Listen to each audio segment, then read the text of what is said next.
मित्रांनो, आमचे पूर्वीचे सर्व व्हिडिओ पाहून तुम्हाला ईपीएफ सदस्य म्हणून कोणत्या सेवांचा हक आहे हे समजले असेलच. आता आम्ही तुम्हाला सांगू की ईपीएस अर्थात कर्मचारी पेन्शन योजना 1995च्या सदस्यांना कोणते फायदे उपलब्ध आहेत.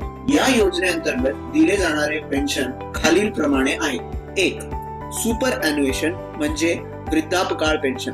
हे 10 वर्षे सदस्यत्वासाठी आणि वयाची 58 वर्षे पूर्ण केल्यावर दिले जाते. एखादा सभासद 58 वर्षानंतर सेवा करत असला तरी त्याला वयाची 58 वर्षे पूर्ण झाल्यानंतर दुसऱ्या दिवसापासून पेन्शन मिळते. 2. पूर्व पेन्शन. जर सदस्याने 10 वर्षांच्या सभासदत्वानंतर सेवा सोडली आणि अशा कोणत्याही ईपीएफ कायदा लागू असलेल्या आस्थापनात काम केले नाही तर तो वयाची 50 वर्षे पूर्ण केल्यानंतर पूर्व पेन्शन म्हणजे कमी दराने पेन्शन घेता येते किंवा वयाच्या 58व्या वर्षापर्यंत प्रतीक्षा करून पूर्व पेन्शन घेता येते. जर सदस्याला पूर्व पेन्शन घ्यायची असेल तर वयाची 58 वर्षे पूर्ण होईपर्यंत प्रत्येक वर्षासाठी 4% दराने पेन्शन कमी केली जाईल. हे एका उदाहरणाने समजून घेऊ. वयाच्या 58व्या वर्षी 10,000 रुपये पेन्शन मिळवणाऱ्या सदस्याला वयाच्या 57व्या वर्षी 4% दराने 9,600 रुपये, वयाच्या 56व्या वर्षी 9,216 रुपये पेन्शन मिळेल. 3. डिसेबलमेंट पेन्शन म्हणजे अपंगत्व निवृत्ती वेतन. एकूण आणि कायमस्वरूपी अपंगत्वामुळे सदस्याने नोकरी सोडल्यास त्याला ही पेन्शन मिळू शकते. यासाठी किमान सदस्यता कालावधीची आवश्यकता नाही, फक्त एका महिन्याचे योगदान जमा करणे पुरेसे आहे. 4. विधवा आणि बाल पेन्शन. सेवेत असताना सदस्याचा दुर्दैवाने मृत्यू झाल्यास त्याची पत्नी आणि 25 वर्षांपेक्षा कमी वयाच्या 2 मुलांना एकत्र पेन्शन दिली जाते.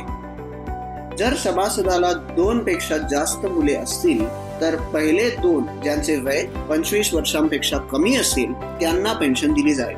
जेव्हा मोठा मुलगा 25 वर्षाचा होईल तेव्हा त्याचे पेन्शन थांबेल आणि तिसऱ्या मुलाचे पेन्शन सुरू होईल. हा क्रम असाच चालू राहील सर्व मुले 25 वर्षे पूर्ण होईपर्यंत. या पेन्शनसाठीही सदस्याचे 1 महिन्याचे योगदान पुरेसे आहे. आणि हो, एखादे मूल पूर्णपणे अपंग असेल तर त्याला आयुष्यभर पेन्शन दिली जाते.